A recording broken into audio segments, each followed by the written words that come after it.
Rajnath Singh ADMM plus यानी ASEAN defence ministers meeting में हिस्सा लेने के लिए मलेशिया के कुआलालंपुर पहुंचे, जहां से इस वक्त एक बड़ी खबर निकलकर सामने आ रही है। ये खबर भारत और अमेरिका से जुड़ी हुई है, जहां रक्षा मंत्री राजनाथ सिंह ने अमेरिकी रक्षा सचिव पीट हेग्सेथ के साथ मुलाकात की और दोनों ही देशों ने आने वाले 10 साल के लिए एक रक्षा फ्रेमवर्क समझौता किया। भारत और अमेरिका के दरमियान एक जैसा कहते हैं ना बड़ा एग्रीमेंट साइन हुआ है।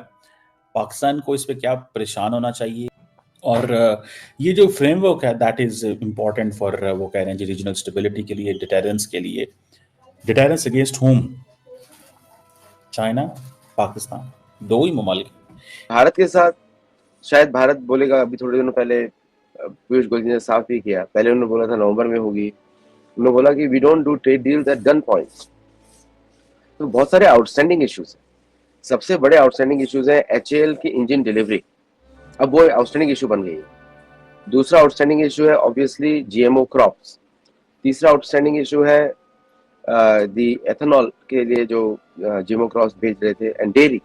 समझौते के तहत दोनों देशों की सेनाएं तकनीकी और रणनीतिक सहयोग को और गहरा करेंगी। इससे भारत को नई और आधुनिक अमेरिकी तकनीक को एक्सेस करने और डिफेंस इंडस्ट्री को विस्तार देने का मौका मिलेगा। बयान जारी करते हुए पेंटागन ने बताया कि इस डील के तहत भारत में घरेलू रक्षा उत्पादन, खासकर मेक इन इंडिया अभियान को बढ़ावा मिलने जा रहा है, जिसमें जीई एरोस्पेस के F404 इंजन की हिंदुस्तान एरोनॉटिक्स लिमिटेड को डिलीवरी भी शामिल है। इंडिया को चाहिए डिटेरेंस अगेंस्ट पाकिस्तान, इंडिया को डिटेरेंस अगेंस्ट चाइना नहीं चाहिए। अमेरिका इनके साथ ये डिफेंस एग्रीमेंट कर रहा है फॉर डिटेरेंस अगेंस्ट चाइना, लेकिन इंडियंस रेडी नहीं है चाइना से लड़ने के लिए, सिर्फ डिटेरेंस चाहते हैं, टेक्नोलॉजिकल कोऑपरेशन चाहते हैं दोनों मुल्क, और so on and so fourth. इस तरह की बातें जो है वो हो रही हैं। सो मतलब that is something of significance. So Pakistan को परेशान होना चाहिए इंडिया अमेरिका की दिफाई ताउन, बढ़ते हुए ताउन। सीमा साहब, ये प्रेसिडेंट ट्रंप से तो हमारी बड़ी दोस्ती हो गई थी, बड़ी यारी थी, तो वो क्या फिर हमें दगा दे गए हैं? क्या हुआ है?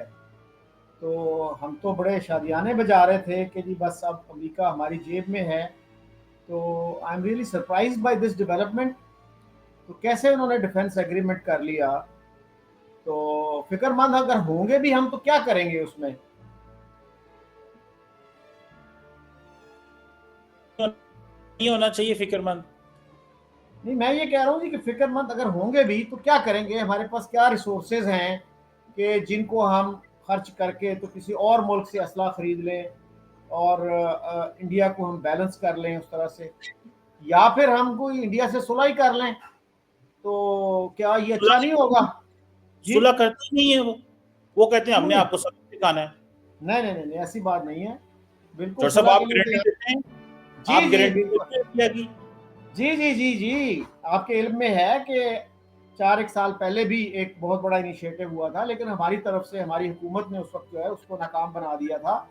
बहुत अच्छा इनिशिएटिव था, मेरे ख्याल में उसी को रिवाइव कर लें तो I think it will solve most of Pakistan's problems. जी, क्या इनिशिएटिव था चौर साहब?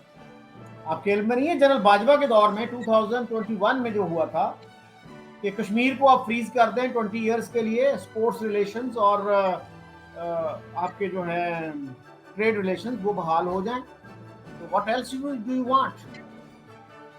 नहीं, आपके सर बड़े सारे जो मसाइल हैं, इकोनॉमिक क्रंच है आपका, आईएमएफ पे जो डिपेंडेंट है इतनी ज्यादा, इतने आपके कर्जे जो हैं वो दिन रात बढ़ रहे हैं, तो that would have solve most of these problems. Pakistan को कश्मीर की इशू को भूल जाना चाहिए, ये आप कह रहे हैं? कश्मीर इशू को आपने याद रख के कौन सा तीर मार लिया है कि आपकी कोई पॉलिसी है ही नहीं कश्मीर पे, आप सिर्फ इसको प्रोलॉन्ग करना चाह रहे हैं। कितनी अपॉर्चुनिटीज आई इसको रिजॉल्व करने की, आपने you missed all of them. और अब तो मुझे यही लगता है कि बस आप इसको रिजॉल्व नहीं करना चाहते, बस ये चाह रहे हैं कि इसको हम यूज करते रहें। क्या हासिल क्या करना चाहते हैं उससे? चौर साहब, आप कह रहे हैं कि हम बेसिकली मुखलिस नहीं है कश्मीर कॉज से, या इसको हम सिर्फ अपने फायदे के लिए इस्तेमाल कर रहे हैं? ये सारी की सारी पाकिस्तान की जो स्टेट है ये क्लियर नहीं है। जी, मुझे ऐसे ही लगता है कि जो हमारी रूलिंग एलीट है वो, उसको कोई क्लैरिटी नहीं है, वो आवाम को भी क्लैरिटी नहीं देना चाह रहे। कश्मीर कश्मीर करते रहो, कभी उस पर कोई ऑनेस्ट डिबेट ना करो, डिस्कशन ना करो। इंडिया के साथ आपने खड़का रखना है। सो कश्मीर कम्स इन हैंडी। तो अगर हमारे यहाँ कोई एनलाइटन लीडरशिप होती तो हमारे इंडिया के साथ ताल्लुकात बहुत बेहतर होते और कश्मीर का मसला भी कब का रिजॉल्व हो चुका होता। देखें, नहीं तो मतलब हम इसको हैंडी रखना चाहते हैं और वो जो टेररिज्म को हैंडी रखा हुआ उन्होंने, सिंपल इस बात है जी, जब भी बात हो टेररिज्म आप करा रहे हैं, अफेक्टेड हम हैं, वो कह रहे हैं टेररिज्म करा लें। तो चौर साहब, ये अमेरिका बीच में बैठ के अगर ये आप कह रहे हैं कि हमें सुलह कर लेनी चाहिए, इतना कुछ है। अभी रिसेंटली जंग में अमेरिका का असला पास था, रशिया का असला पास था, ठीक है हम कमज़ोर हैं, हमारे पास रिसोर्सेज नहीं है, लेकिन चौर साहब असां दिने तारे विखाते सारा ਇਹਦੇ ਤੇ ਮਨ चेक करो ना तुसी जरा। पाकिस्तान ठीक है, हम सुलह की बात हमेशा करते हैं, हम ठीक है कमज़ोर हैं, लेकिन दिने तारे विखाए सन चौर साहब, तुसी इस गल ਨੂੰ ਤੇ ਮੰਨੋ ਨਾ। ਇਹਦੇ ਤੇ ਤੁਸੀਂ ਨਹੀਂ ਆਖ ਸਕਦੇ ਕਿ ਨਹੀਂ पाकिस्तान ने दिने तारे नहीं सन विखाए। चीमा साहब, मैं तो जंगी जुनून वाला आदमी नहीं हूँ। मैं तो नहीं चाहता कि जंगो जदल हो और मैं तो अमन की बात करने वाला बंदा हूँ। मैं तो हालात को बेहतर बनाने की तरफ जाना चाह रहा हूँ। मतलब अगर एक चांद पड़े तो दूसरा गाल कर दें, ये वाली पॉलिसी आपकी? नहीं सर, मैं ये नहीं कह रहा। मैं ये कह रहा हूँ कि अगर आप पंगे नहीं लेंगे तो कोई आपको तंग नहीं करेगा। अगर आप खुद पंगे लेंगे तो फिर मसाइल आएंगे, प्रॉब्लम आएंगे। तो अगर हमने सर कश्मीर पे कोई क्लैरिटी लाए होते, सोचा होता कि यार इसका क्या हल है, इसकी कॉस्ट बेनिफिट एनालिसिस क्या है, तो हमारे हालात बहुत बेहतर होते चीमा साहब। और आज जो है हमारे 45% से ज़्यादा लोग गुर्बत की लकीर से नीचे ज़िंदगी ना गुजार रहे होते। हमारे जो हैं 40% बच्चे स्टंटेड ग्रोथ का शिकार ना हो रहे होते। हमारे 27 मिलियन बच्चे स्कूलों से बाहर ना होते। हम अपना मुस्तकबिल जो है वो तारीक कर रहे हैं इस कश्मीर के पीछे लग के।